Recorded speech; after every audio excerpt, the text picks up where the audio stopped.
शहर से दूर एक पुरानी हवेली थी जो लोगों को दूर से ही देखकर डरा देती थी। इस हवेली का नाम था खौफनाक हवेली।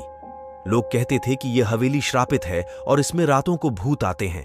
एक दिन रवि और उसके दोस्त नेहा और अर्जुन ने फैसला किया कि वे इस हवेली को देखेंगे और इसकी असलियत जानेंगे।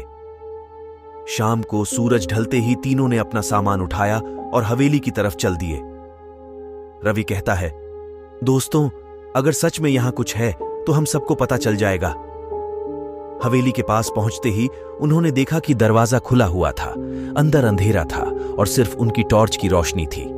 उन्होंने दरवाजा धकेलकर अंदर कदम रखा। हवेली के अंदर हर चीज पुरानी और धूल से भरी हुई थी। दीवारें भी पीली पड़ चुकी थीं। अर्जुन, जो थोड़ा डरा डरा था, बोला, मुझे यह जगह बिल्कुल अच्छी नहीं लग रही, हमें वापस चलना चाहिए।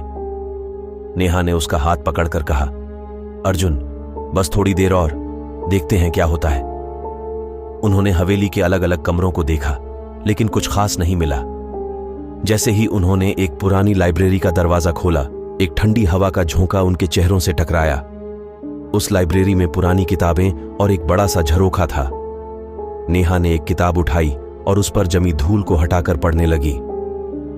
उस किताब में एक पुरानी कहानी थी जिसमें लिखा था कि इस हवेली का मालिक अपने परिवार के साथ एक दिन अचानक गायब हो गया था और तब से यहां अजीब घटनाएं होती हैं। तभी एक जोर से आवाज आई, कौन है यहां? रवि, नेहा और अर्जुन घबराकर अपनी टॉर्चेस इधर उधर घुमाने लगे। उन्होंने देखा एक साया उनके सामने से गुजरा। रवि ने हिम्मत जुटाई और बोला, कौन है? हमें कुछ नहीं चाहिए, हम बस यहां देखने आए हैं। एक भयानक हंसी की आवाज सुनाई दी और फिर सब कुछ शांत हो गया। उन्होंने देखा कि लाइब्रेरी का झरोखा धीरे धीरे खुल गया। तीनों ने झरोखे से बाहर देखा तो उन्हें एक औरत का साया दिखाई दिया जो उन्हें घूर रही थी। उसकी आंखें लाल थीं और चेहरा सफेद पड़ गया था। नेहा ने डर से कहा, चलो यहां से, अभी के अभी। लेकिन जैसे ही वे पलटकर भागने लगे, दरवाजा अपने आप बंद हो गया। अर्जुन ने जोर लगाया, लेकिन दरवाजा नहीं खुला। उस भूतनी की हंसी उनके कानों में गूंज रही थी। रवि ने देखा कि एक पुरानी तस्वीर में वही औरत थी जो अब उनके सामने खड़ी थी। रवि ने जोर से कहा, हमें माफ करो, हम यहां सिर्फ देखने आए थे। औरत ने धीरे से कहा, मेरी कहानी सुन लो, फिर चले जाना। उसकी आवाज में एक उदासी थी।